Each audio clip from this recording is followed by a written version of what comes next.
अस्सलाम वालेकुम मेरे प्यारे प्यारे भाइयों। चलिए आज का वीडियो मैं शुरू करने वाली हूँ। बहुत स्पेशल है, बहुत ही खास है। शायद इस वीडियो के बारे में आप लोगों को कतई नहीं पता होगा मेरे भाई। तो मैं फटाफट वीडियो का टाइटल आपको पढ़ के सुनाती हूँ। शायद मुझसे कुछ गलत हो जाए, मैं ना पढ़ पाऊँ तो प्लीज़ मुझे कमेंट में बता दीजिएगा, क्योंकि मैं भी अपने टाइटल में वही लिखूँगी। तो वीडियो का टाइटल था यहूदियों का घर कद का क्या है भाई, दरख्त, घर कैद का दरख्त कि घर कद का दरख्त बोला जाएगा, क्या बोला जाएगा, घर कैद ट्री हिस्ट्री, घर कद ट्री हिस्ट्री बोला जाएगा कि घर कैद ट्री हिस्ट्री बोला जाएगा, ये नहीं समझ में आ रहा है।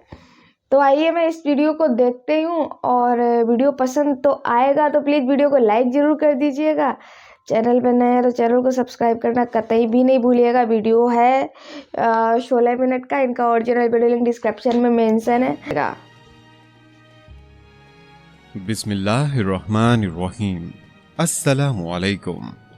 दरवेश टीवी के मुअज़्ज़ज़ ख़वातीन व हज़रात, 10 दिसंबर 2018 थर्ड टेम्पल का इसराइल ने बैतुल मक़दस में संगे बुनियाद रख दिया। आग जलाकर तकरीबात की गईं और मजहबी रसूमात अदा की गईं। तमाम यहूदी सारी दुनिया में खुशियां मना रहे थे और उम्मत मुस्लिमा सो रही थी या फिर दुआएं मांगने में मसरूफ थी। आमना ये सब मनाजर टीवी पर देख रही थी। वो दिल्ली के एक नवाही इलाके में रहती थी। आज उसका निकाह था। आमिर आमना का चच्चा ज़ाद था। आमना से कम पढ़ा लिखा सही, मगर समझदार और दीनदार था। रात के 1 बजे वो कमरे में दाखिल हुआ। खुशी उसके चेहरे से जाहिर थी। वो आमना के पास आ बैठा और उसका घूंघट उठाया। खासी देर वो लोग इधर उधर की बातें करते रहे। फिर आमिर ने पूछा, घूमने के लिए कहाँ चलोगी आमना? मैंने शादी के लिए 1 माह की छुट्टी ले रखी है, कहीं इंडिया से बाहर चलेंगे, इसराइल। आमना ने जवाब दिया। आमिर हैरान रह गया। इसराइल? मगर क्यों? उसने पूछा। मैं जानना चाहती हूं कि उनकी कामयाबियों का राज क्या है। मैं उनको करीब से देखना चाहती हूं। अच्छा, आमिर ने कहा, ठीक है, मैं इंतजाम करता हूं। मेरी भी ख्वाहिश है इसराइलियों के राज समझने की। आमिर राजी हो गया। 17 दिसंबर 2018 को आमना और आमिर तल अबीब के एयरपोर्ट पर उतरे। वहीं एक गाइड ने उन्हें तल अबीब के एक होटल पहुंचाया। होटल खासा वसी व अरीज था और जगह जगह हिंदुस्तानी मौजूद थे। आमना को हिंदुस्तानी इस तादाद में इसराइल में देखकर हैरत हुई। वो शाम को सैर के लिए निकले। आमना ने खास तौर पर हिंदू लड़कियों वाला हुलिया बना लिया ताकि वो स्कार्फ वगैरह की वजह से मशकूक ना नजर आए और इसराइली उससे बात करते हुए ना झिझकें और वो ज्यादा देर मालूमात हासिल कर सके। इसराइल में घूमते हुए एक बात और हैरान कुन थी, हर इसराइली ने गन रखी हुई थी, चाहे लड़कियां हों, बूढ़े हों या 10 साल से बड़ी उम्र के बच्चे, सब हथियार बंद थे और रेस्टोरेंट, स्कूल, बाजार हर जगह आ जा रहे थे। इसके अलावा एक और बात मुशाहिदे के लायक थी। पूरे इसराइल में बड़ी तादाद में गरकद के दरख्त लगे हुए थे। यहाँ तक कि इमारतों के अंदर भी गरकद की तस्वीरें लगी हुई हैं। लोगों के कपड़ों तक पर गरकद की तस्वीरें थी। मजहबी लिहाज से भी यहाँ यूरोपी और अमरीकी तर्ज अमल नहीं था, बल्कि सब छोटे बड़े पाबंदी से इबादत गाहों को जाते थे। ये 19 दिसंबर की एक सर्द सुबह थी। आमिर सो रहा था, मगर आमना को फजर के बाद नींद नहीं आई। आखिर 7 बजे तक वो भूख से बेहाल हो गई और उसने अकेले ही होटल के डाइनिंग हॉल में जाने का फैसला कर लिया। इसराइली जैसे भी हों, मगर उनके रिवायती खाने इंतहाई मजेदार थे और अरबी खानों से मिलते जुलते थे।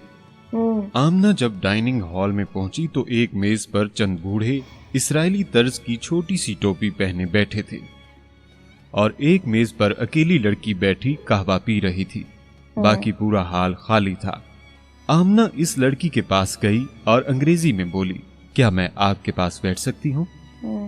मैं एक इंडियन हूँ, आप मेरे साथ नाश्ता करेंगी तो मुझे खुशी हो। लड़की ने आमादगी जाहिर की तो आमना ने बहुत सारा नाश्ता मंगवा लिया, जिसमें दूध, अंडे, आलू के हैश ब्राउन, चीज स्टिक्स समेत चाय, कॉफी वगैरह भी शामिल थी। इसराइली लड़की खासी खुश इखलाक थी। उसने पहले ही कह दिया कि बिल मैं दूंगी, हम मेहमानों की तवाज़े करना जानते हैं। उस लड़की का नाम सारा था। वो अमेरिका में अपनी फैमिली के साथ रहती थी और सिर्फ 2 माह पहले ये लोग इसराइल शिफ्ट हुए थे। उसके वालिद एक बैंकर थे, वालदा हार्ट स्पेशलिस्ट थीं और सारा फार्मेसी की तालीम हासिल कर रही थी। इसकी 2 बड़ी बहनें भी डॉक्टर थीं और शादीशुदा थीं। वो भी अपनी फैमिली के साथ इसराइल में रिहाइश इख्तियार कर चुकी थीं। सारा, ये इसराइल में सब लोग हथियार क्यों लेकर चलते हैं? हत्ता कि अस्पताल के अंदर डॉक्टर्स और नर्सें तक अपने बेल्ट से एक छोटी पिस्तौल बांधे रहते हैं। आमना ने पूछा। सारा मुस्कुराने लगी। ये हमने आपके नबी मोहम्मद सल्लल्लाहु अलैहि वसल्लम से सीखा है। उन्होंने कभी उम्मत के एक हिस्से को फौज के तौर पर मुख्तस नहीं किया, बल्कि तमाम उम्मत जंग के वक्त फौज बन जाती थी। हम इसराइलियों ने भी मोहम्मद सल्लल्लाहु अलैहि वसल्लम की इस हिकमत अमली को अपनाया। इसराइल की 80 लाख की आबादी में से सिर्फ 1.5 लाख मुस्तकिल तौर पर रिवायती फौज है, लेकिन 70 लाख आबादी हर वक्त जंग के लिए तैयार है। इसराइल के हर शहरी को 3 साल की फौजी ट्रेनिंग लेनी पड़ती है, जिसमें वो हर किस्म के हथियार चलाना, कमांडो एक्शन, जंगी हिकमत अमली, मंसूबा बंदी और दीगर मुल्कों के हालात सिखाए जाते हैं। इसलिए जब भी कोई जंग हो, हमारी 70 लाख फौज फराहम होती है, चाहे औरत चाहे मर्द। उसने आमना को बताया। ठीक, आमना ने सर हिलाया। मगर हर वक्त हथियार क्यों? हर वक्त तो जंग नहीं हो रही। उसने पूछा, अगर एक शख्स मर रहा हो तो उसे किस चीज की जरूरत होगी तुम्हारे ख्याल में? सारा ने पूछा। पानी, खुराक, दवा अपने अजीज उसके पास हों ताकि आखिरी मुलाकात हो जाए, आमना ने जवाब दिया। सही, सारा ने तायीद की। लेकिन जब मुसलमानों के नबी सल्लल्लाहु अलैहि वसल्लम इंतकाल फरमा रहे थे तो उनके पास खुराक और एक दाना न था। वो फाके की हालत में थे। उनकी बेगम आयशा रज़ियल्लाहु ताला अन्हा भी फाके की हालत में थी। लेकिन मोहम्मद सल्लल्लाहु अलैहि वसल्लम के बिस्तर के पीछे जो दीवार थी, उस पर उस वक्त के जदीद तरीन हथियार तैयार हालत में लटके हुए थे और एक फौज घर के बाहर तैयार की जा रही थी, जिसे हमले के लिए रवाना होना था। जब मोहम्मद सल्लल्लाहु अलैहि वसल्लम इंतकाल कर गए तो भी अबू बकर रज़ियल्लाहु ताला अन्हु ने फौज रवाना की और इसे मोहम्मद सल्लल्लाहु अलैहि वसल्लम की आखिरी रसूमात में भी शिरकत का मौका न मिल सका। उसने आमना को आमना के नबी सल्लल्लाहु अलैहि वसल्लम की सुन्नत बताई। आप लोग मेरे नबी मोहम्मद सल्लल्लाहु अलैहि वसल्लम की तालीमात पर इतनी सख्ती से अमल क्यों करते हो? आमना ने सारा से पूछा। क्योंकि दुनिया में कामयाबी हासिल करना है तो उनकी तालीमात में वो गुर मौजूद हैं जो हमें तमाम दुनिया के ऊपर हुकूमत करने के काबिल बना सकते हैं, और कोई तरीका नहीं, सारा ने कहा। आमना मुस्कुरा दी। यानी आप लोग मानते हो कि मोहम्मद सल्लल्लाहु अलैहि वसल्लम सच्चे रसूल हैं? उसने कहा। बिल्कुल मानते हैं, बस इकरार नहीं करते, क्योंकि हम अपने मसीह मौऊद का इंतजार कर रहे हैं। हम शैतानी निजाम लाना चाहते हैं। मोहम्मद सल्लल्लाहु अलैहि वसल्लम अल्लाह का निजाम लाना चाहते थे। हमारी मंजिल जुदा जुदा है, मगर दुनियावी कामयाबी का तरीका वही है जो मोहम्मद सल्लल्लाहु अलैहि वसल्लम ने इख्तियार किया। आपकी तो मंजिल भी वही है जो मोहम्मद सल्लल्लाहु अलैहि वसल्लम की थी। तो आप लोग मोहम्मद सल्लल्लाहु अलैहि वसल्लम के तरीके और तालीमात इख्तियार क्यों नहीं करते? अंग्रेजों की नकल क्यों करते हो? सारा ने पूछा। आमना शर्मिंदा सी होकर रह गई। क्योंकि हम इतने अक्लमंद नहीं जितने आप लोग हैं। अच्छा, ये बताओ कि ये गरकद के दरख्त का क्या मामला है? हर तरफ गरकद के दरख्त, उसने पूछा। सारा ने कहा लगाया। ये भी आपके ही मोहम्मद सल्लल्लाहु अलैहि वसल्लम की पेशगोई है। उन्होंने फरमाया था कि बड़ी जंग हर मजदून में हर यहूदी को ढूंढ ढूंढ कर मारा जाएगा। सिर्फ गरकद के दरख्त ही यहूदियों को अल्लाह के अजाब से पनाह देंगे। इसलिए हम इसकी काश्त जंगी बुनियादों पर कर रहे हैं, उसने बताया। आमना ने गौर से सारा की बात सुनी। मुझे कुछ और बताओ गरकद के बारे में, उसने कहा। गरकद को अंग्रेजी में बॉक्स थोर्न और यूनानी में लाइसियम कहते हैं। ये दरख्त ज्यादा से ज्यादा 6 फीट ऊंचा होता है। ये अरब में भी बहुत होता था, मगर मोहम्मद सल्लल्लाहु अलैहि वसल्लम ने ये तमाम दरख्त कटवा दिए और इसकी काश्त को ममनू करार दे दिया। इसे अरबी में अस्वीज कहते हैं। इसराइल में इस दरख्त की ज्यादा से ज्यादा काश्त के लिए फंड्स इकट्ठे किए जाते हैं। इसराइल के अलावा भारत और अफगानिस्तान वो 2 मुल्क हैं जो गरकत से बहुत अकीदत रखते हैं और बड़ी तादाद में इसकी काश्त कर रहे हैं। इसराइल में 2010 तक गरकत के 24 करोड़ दरख्त लगाए जा चुके। महाराष्ट्र में गरकत के 5 करोड़ दरख्त बजरंग दल सिर्फ 2013 तक लगा चुकी थी। पूरे भारत में गरकत इस कदर लग चुका है कि शुमार मुमकिन नहीं।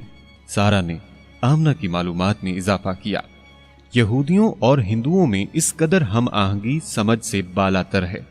आमना ने हैरत से कहा, यहूदियों का अकीदा है कि हिंदू जो इंडिया में रहते हैं वो बुनियादी तौर पर इसराइली हैं और सदियों पहले यहूदियों से अलहदा होकर भारत में सकूनत इख्तियार की। ताहम जैसे यहूदी कभी गाय की पूजा करते थे, हिंदू अभी तक गाय की पूजा करते हैं। मिजाज भी यकसा हैं, मुस्लिम दुश्मनी भी एक जैसी और मकासद भी हम आहंग। लिहाजा गुज़श्ता बरसों में भारत और इसराइल खासे करीब आए हैं। हिंदुओं ने भी खुद को इसराइल का गुमशुदा हिस्सा तस्लीम कर लिया है और आइंदा के लिए सुपर पावर बनने का ख्वाब देख रहे हैं। इसराइल अब 2023 के बाद अमेरिका का किरदार इंडिया को देना चाहता है। सारा ने हिंदुओं और यहूदियों की आपसी मोहब्बत के राज खोले। आमना ने अपना फोन ऑन कर रखा था और सारा का एक एक लफ्ज रिकॉर्ड कर रही थी। थर्ड टेंपल में एक पत्थर लाए जाने का भी तज़किरा हो रहा है। इस पत्थर का क्या किस्सा है? उसने सारा से पूछा। सारा ने संजीदगी से सर झुकाया और काफी की चुस्की ली। ये मुकद्दस पत्थर वो है जिस पर बिठाकर हजरत दाऊद की ताजपोशी की गई थी। इसे तख्ते दाऊद या थ्रोन ऑफ डेविड कहा जाता है। जब हैकले सुलेमानी तामीर किया गया तो दीगर मुकद्दस अशिया के साथ साथ इसे भी हैकले सुलेमानी में लगा दिया गया। 70 ईस्वी में जब रोमियों ने फलस्तीन पर हमला किया तो लाखों यहूदियों को कत्ल किया और टाइटस ये पत्थर भी रोम में लगाने के लिए ले गया। रोम के बाद ये पत्थर आयरलैंड फिर स्कॉटलैंड ले जाया गया। इन दोनों जगह इस पत्थर को ताजपोशी के लिए इस्तेमाल किया गया। फिर इंग्लैंड में मलका की ताजपोशी के लिए इस्तेमाल होने लगा। आज भी ये वेस्टमिनिस्टर बरतानवी पार्लियामेंट के साथ मौजूद चर्च में है। अब जल्द ही इसे थर्ड टेंपल में मुंतकिल कर दिया जाएगा, क्योंकि हमारा क्राइस्ट, जिसे आप दजाल कहते हो, आने वाला है और उसकी ताजपोशी इसी पत्थर पर होगी। उसने सब कुछ बता दिया। वाह यार सारा, तुम ये जानते हुए भी कि हम मुस्लिम हैं, इतनी वजाहत से सब कुछ बता रही हो। मेरा ख्याल था कि मैं उसको बताऊंगी कि मैं मुस्लिम हूं, वो मुझसे हिचकिचाएगी, आमना ने कहा। सारा ने जोरदार कहकहा लगाया, तुम मुस्लिम हो तो हमारा क्या बिगाड़ लोगी? तुम लोग कुछ नहीं कर सकते। हमने तो ग्रेटर इसराइल का नक्शा भी 1 सदी पहले छाप दिया था, जिसमें तुम्हारा मदीना भी शामिल था। तुमने क्या कर लिया? हमने अमरीकी सफारत खाना बैतुल मक़दस में बनाकर यह साबित कर दिया कि बैतुल मक़दस इसराइल का दारुल हुकूमत है। तुमने मस्जिदों में दुआएं करने के सिवा क्या कर लिया? उसने तहकीर से कहा, हमने पाकिस्तान बना लिया और पाकिस्तान को एटमी ताकत बना लिया, और भी बहुत कुछ होगा। आमना ने कहा, यह तुम्हारा ख्याल है। क्या तुम्हें मालूम है कि पाकिस्तान के किस अखबार और किस न्यूज चैनल ने थर्ड टेंपल की बुनियाद पड़ने की खबर नहीं चलाई? इनका सारा मीडिया हमारे हाथ में है। वही खबरें चलाते हैं जो हम चाहते हैं। कौम की इस तर्ज पर तरबियत कर रहे हैं जिस तरह हम चाहते हैं। उनके बच्चों के हीरोज खालिद बिन वलीद, टीपू सुल्तान और तारिक बिन ज़ियाद नहीं हैं। उन बच्चों के हीरोज मैसी, टॉम क्रूज और बिल गेट्स हैं। उनमें से कोई मोहम्मद बिन कासिम बनकर तुम हिंदुस्तानी मुसलमानों की मदद को नहीं आएगा। पाकिस्तानी तो अपने घटिया सियासतदानों के पीछे लगकर एक दूसरे को गालियां देते हैं, एक दूसरे के खून के प्यासे हैं। सारा ने कड़वी हकीकत बयान की। आमना ने इंतहाई नफरत से सारा को देखा।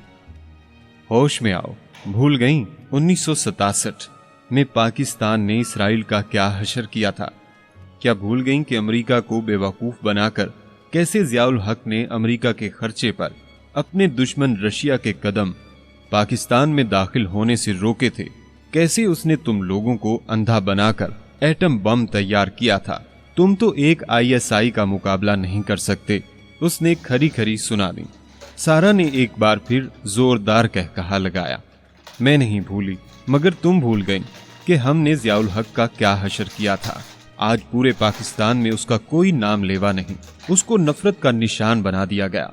आज के तुम्हारे लीडर हमारे इशारों पर काम करते हैं। शराब को हलाल करार दिया जा रहा है। यहूदियों को असेंबली के फ्लोर पर अल्लाह की महबूब कौम करार दिया जा रहा है। उसने कहा, ठीक है। आमना ने अपना चेहरा टिश्यू से साफ किया। हमारे पास अभी मुखलिस और बातदबीर क़यादत नहीं है, लेकिन जब तुम मेरे रसूल सल्लल्लाहु अलैहि वसल्लम की अहादीस पर इतना यकीन रखते हो तो जरा हजरत मेहदी अलैहिस्सलाम, हजरत ईसा अलैहिस्सलाम की वापसी, ग़ज़वा हिंद और दुनिया पर इस्लाम के गलबे के बारे में अहादीस पढ़ लेना। बेशक हम उम्मत के तौर पर उज़्वे मुअत्तल से बढ़कर कुछ नहीं, मगर हमारे बुजुर्गों ने पेशगोइयां कर रखी हैं कि हमारा पाकिस्तान मदीना सानी है, इस्लाम का कला है। वहां से एक नहीं हजारों मोहम्मद बिन कासिम उठेंगे। इंडिया को सुपर पावर बनाने की ख्वाहिश रखने वाले रोते रह जाएंगे। मेरा पाकिस्तान सुपर पावर भी बनेगा और दुनिया में इस्लाम भी नाफिज होगा। आज की बढ़ती हुई बेराहरवी शमा के बुझने से पहले की भड़क है। बेराहरवी खत्म होगी। मोहम्मद सल्लल्लाहु अलैहि वसल्लम हमारे रसूल हैं। उनकी तालीम को तुम जितना चाहो अपना लो, मगर उन तालीमात का असल चेहरा तुम्हें एक दिन हम ही में नजर आएगा। जो हम समझ सकते हैं वो तुम नहीं समझ सकते, क्योंकि हम सिर्फ बहक गए हैं, लेकिन हैं रब के ही आशिक, और तुम शैतान के पैरों हो। उसने बुलंद आवाज में कहा और नाश्ते के बिल से डबल रकम मेज पर फेंक कर चली गई। सारा हक्का बक्का देखती रह गई। हजरत मेहदी अलैहिस्सलाम और ग़ज़वा हिंद के मुतल्लिक अहादीस पढ़नी पड़ेंगी। उसने सोचा, मगर आमना तो हिंदुस्तानी है और ये मेरा पाकिस्तान क्यों कह रही थी। वो सोचती ही रह गई। दुआ है कि अल्लाह ताला हमें ईमान की हिफाजत करने और ईमान पर मौत अता फरमाए। आमीन। अस्सलामु अलैकुम व रहमतुल्लाह। भाई कैसा लगा आपको ये वीडियो? आपको पता चल गया होगा इस वीडियो के बारे में क्या था, दरखत का ट्री। तो अब आपसे कोई पूछेगा दरखत के ट्री के बारे में बताइए, क्या आप लोग बता पाएंगे? भाई हम तो बता देंगे, क्योंकि मैंने तो पूरा वीडियो देखा है शुरू से लेके आखिर तक। क्या आपने देखा है? मुझे तो नहीं लगता कि आपने इस वीडियो को देखा होगा, और अगर देखा होगा तो प्लीज़ कमेंट में बताइएगा कि मैंने ये वीडियो देखा है। और दरखत के ट्री के बारे में थोड़ा बहुत मुझे भी बताइए। आप लोग अपने शब्दों में बताइए कि आप लोगों ने क्या सुना, क्या देखा, क्या समझा। वैसे इस चैनल पे जो भाई का ये चैनल है, इस चैनल पे वीडियो ये पड़ा था, और आमना और सारा की जो भी कहानी, जो भी वार्तालाप काफ़ी ज़्यादा लंबी हुई वो आप लोगों को पता चल गई होगी। और इसलिए, और काफ़ी जगह, काफ़ी वीडियोज में कई कुछ बताते होंगे, ऐसा लोग बोल रहे हैं मुझे। तो अगर ऐसा कुछ है तो बताइएगा, आप लोग चैनल सजेस्ट करिएगा, मैं उस चैनल का भी वीडियो लेके आऊँगी, है ना। तो मेरी नज़र में तो अभी ये वीडियो था तो मैं वो वीडियो लेके आई, क्योंकि कोई भी नया चीज़ देखो, सॉरी नया चीज़ नहीं, कोई भी नया टाइटल देखो तो भाई उसको लाना ज़रूर चाहिए, क्योंकि हर चीज़ की जानकारी होनी चाहिए आपको, ऐसा मेरा मानना है। आपका कैसा मानना है आप लोग ज़रूर बताइएगा। चलिए मिलती हूँ मैं किसी नेक्स्ट वीडियो, नेक्स्ट टॉपिक के साथ में। तब तक के लिए अपना पूरा ध्यान रखिए, अपने पूरे परिवार का ध्यान रखिए, दुआओं में याद रखिए। अल्लाह हाफिज़।